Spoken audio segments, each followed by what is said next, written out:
sense in which Jeremiah resonates with the same sentiment that Habakkuk does. I don't understand it, but I'm resolutely determined to put my faith in God.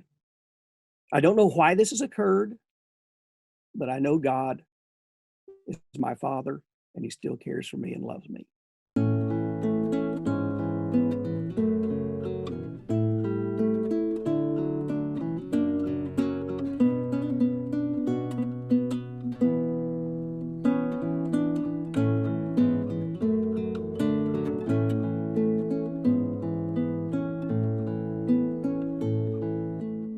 It's very clear that the siege of Jerusalem by the Babylonians is a result of the sinfulness of the people of Judah.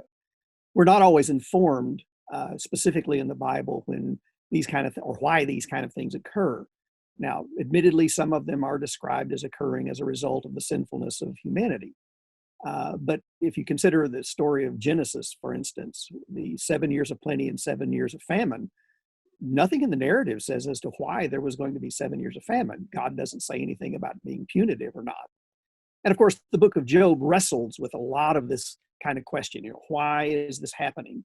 And when push comes to shove, there is sort of an unsatisfactory kind of answer in that we really don't know.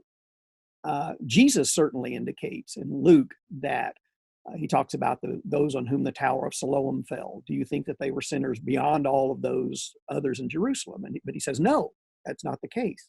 But unless you repent, you will perish.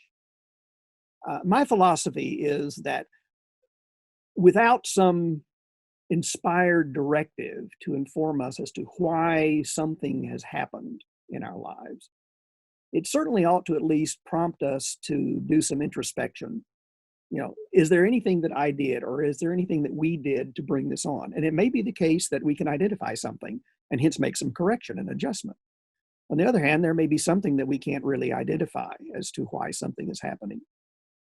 Habakkuk in the Old Testament is crying out to God and asking, why are you letting the Assyrians behave in the way that they are? And God basically says to Habakkuk, don't worry, I'm going to take care of the Assyrians because I'm going to bring the Babylonians in to punish them. And Habakkuk just sort of goes nuts.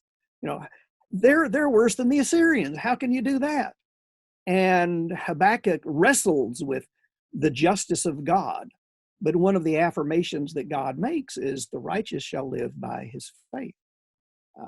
Now, on a certain level, while I do believe faith is based upon a relationship, a knowledge of God, an understanding of Him, and so forth, there are certain aspects of faith that are beyond us that we cannot see. We cannot fathom what all is happening and how it's unfolding. And Habakkuk wrestles with all of this in the process. And finally, at the end of the book, he says, though the fig tree should not blossom, nor fruit be on the vines, the produce of the olive fail, and the fields yield no food, the flock be cut off from the fold, and there be no herd in the stalls, yet I will rejoice in the Lord. I will take joy in the God of my salvation. God the Lord is my strength. He makes my feet like the deer's, and He makes me tread on my high places. As I look at this, Habakkuk basically is saying, I don't know how to deal with this, but I know this. I still put my faith and trust in God. I have to say, I don't think that's necessarily always easy, because we are individuals who look for a cause and effect kind of relationship. And sometimes we can't find the cause to explain what the effect is. So I'm reminded of the episode. Habakkuk, of course, is right on that cusp when the Babylonians are going to be coming onto the scene. And the book of Jeremiah, it talks about the issue of wrestling with this. And Jeremiah has preached, and he's preached, and he's preached, and he's preached, seemingly to no avail. People are persecuting him. He suffers all kinds of hatred and animosity at the hands of the populace and the elite. And this is, of course, the context within which he makes the declaration, I'm going to hush up. I'm not going to talk anymore in his name. But then there's a burning in his bones, and he has to say something. And so he remains faithful to the Lord in spite of what all is happening. But finally, while he's still there in Jerusalem, the siege actually occurs. Now, there have been 3 of these in varying degrees of intensity. First one in 605 when Daniel's taken off into captivity. The second one in 597 when Ezekiel has been taken off into captivity. And the third one is the 586, but it actually begins in 587 BC. It's a siege that lasts 18 months. The Babylonians have cut off the access of the people of Jerusalem to their resources. And the people are beginning to run out of food. And one of the statements that's made to Jeremiah, kindly, peculiarly, from Zedekiah, is that they commit Jeremiah to the court of the guard, and a loaf of bread was given him daily from the baker's street until all the bread of the city was gone. Jeremiah 37, verse 21. One loaf of bread. Now, you have to understand, a loaf of bread wasn't like what we pick up in the grocery store. At least I hope you can get some bread at the grocery store these days.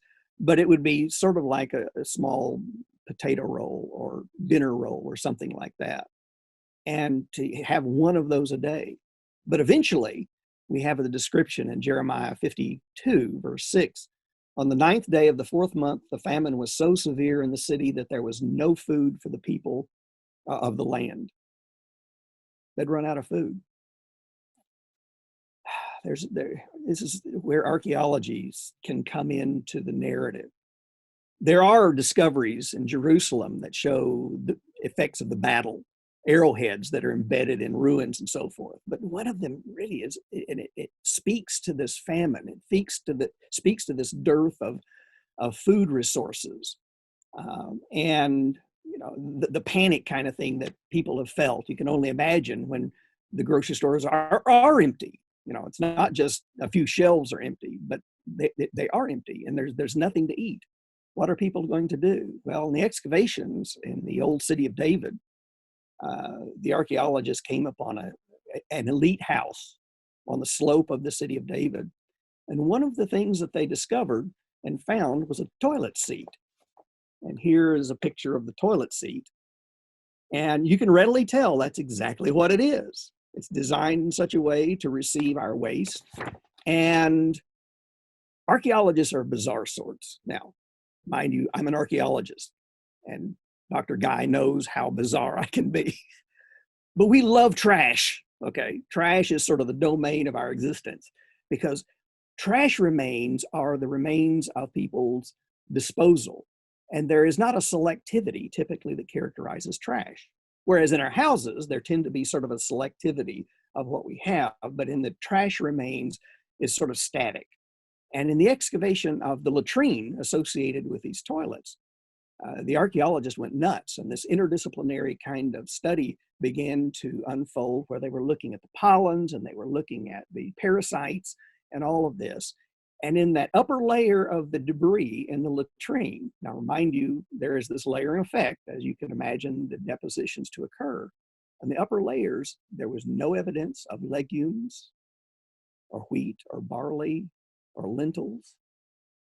The evidence was of basically weeds and grasses that the people were gathering in order to try to survive. That's what they finally had to fall back on. After 18 months, finally the city of Jerusalem falls, people are deported. Jeremiah cries out in Lamentations. And the Hebrew title of the book is How. And it's not how from the standpoint of mechanics. It's that cry out of, how can this be happening? It's a cry of anguish. And the lament, and that's an appropriate title to give to it, because he's lamenting what has occurred and the crisis that has come upon all of the people.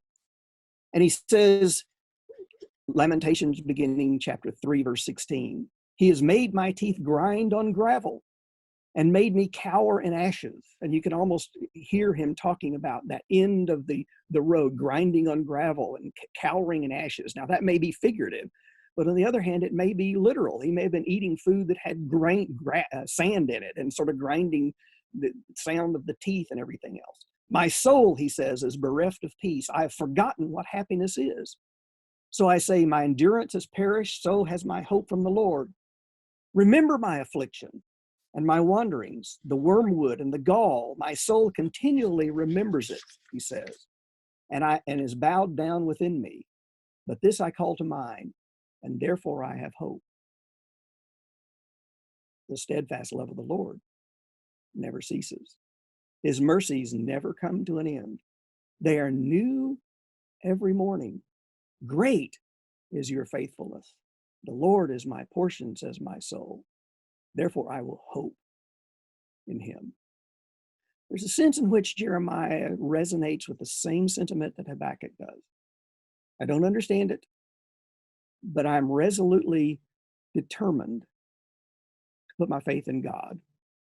I don't know why this has occurred, but I know God is my Father, and he still cares for me and loves me.